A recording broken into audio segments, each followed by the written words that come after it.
Hi guys, welcome back. இன்னைக்கு நம்ம பார்க்க போகிறது சாப்டர் 4 செகண்ட் கொஷின். என்ன சொல்றாங்கன்னா, Y mn 2 plus compounds are more stable than fe 2 plusன்றாங்க. First நான் ஆல்ரெடி போன வீடியோ, இதோட இன்ட்ரடக்ஷன் வீடியோவில் பார்க்குறப்ப நான் கிளியராக சொல்லியிருப்பேன். அதை பார்த்துட்டு வாங்க, யூஸ்ஃபுல்லாக இருக்கும். ஸோ இது எல்லாமே புரிஞ்சுக்கணும்னா மோஸ்ட்லி அதோட எலக்ட்ரானிக் கான்ஃபிகரேஷன் தான் உங்களுக்கு ஹெல்ப் பண்ணும் அப்படின்னு சொல்லியிருப்பேன். ஓகேவா? ஸோ mn 2 plusனா mnோட அட்டாமிக் நம்பர் தெரிஞ்சுக்கணும். அதோட mnோட அட்டாமிக் நம்பர் எங்க அப்படி டக்குனு பீரியாடிக் டேபிள் போயிடணும். mn எங்க இருக்காரு அப்படின்னு தேடணும். mnோட நம்பர் என்னது ஜென்ரலா? mn 25. ஓகே, ஸோ நீங்க பார்க்க தான் பழகும். சரியா? mnோடது 25. ஸோ mnோட அட்டாமிக் நம்பர் 25 எழுதிக்கோங்க. mn atomic number 25.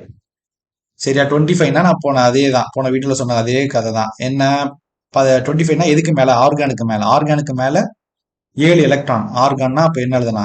ஏஆர். ஆர்கானுக்கு மேல 7 எலக்ட்ரான். ஆர்கான் வந்து 18, அதுக்கு மேல 7 எலக்ட்ரான். ஸோ ஆர்கான் வந்து எங்க முடியுது அப்படின்னு பார்க்கணும். ஆர்கான் எங்க முடியுதுன்னா, ஆர்கான் வந்து 3p6ல முடியுது. 3p6க்கு அப்புறம் என்ன வரும்? 3p6க்கு அப்புறம் 4s2 3dன்னு வரும். 4s2 3d மொத்தம் 7 ஃபில் பண்ணணும். கரெக்டா? அப்போ 3d 5. கரெக்டா?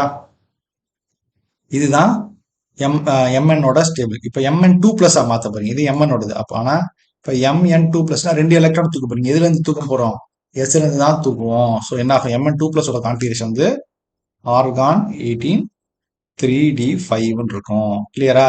3d5 என்னது? Half field configuration. d5 என்னது? 5னா ஹாஃப் ஃபீல்டு. ஹாஃப் ஃபீல்டு கான்ஃபிகரேஷன்னா ரொம்ப பவர்ஃபுல் ஜாஸ்தி. ஹாஃப் ஃபீல்டு ஃபீல்டுக்குனா பவர் ஜாஸ்தி. அதனால it will be more stable. ஏன்னா அடிஷனல் ஸ்டெபிலிட்டி இருக்கும். மோர் ஸ்டேபிள். ஏன் சார் ஹாஃப் ஃபீல்டுனா டில மொத்தம் 10 எலக்ட்ரான்ஸ் அக்கமடேட் பண்ணலாம் டி ஆர்பிட்டால்ல. இங்க 5, அப்ப ஹாஃப் ஃபீல்டு தானே. அந்த 5 எப்படி ஃபில் ஆகும் அப்படின்றது ஒரு கொஸ்டினை கேட்கலாம். இப்படிதான் பிடிச்சிருப்பீங்க. 5 தான் பிடிச்சிருக்கீங்க. 1 2 3 4. இதுல ஒரு electron, 2 electron, 3 electron, 4 electron, 5 electron, இப்படிதான் ஃபில் ஆகும். ஃபர்ஸ்ட் 5.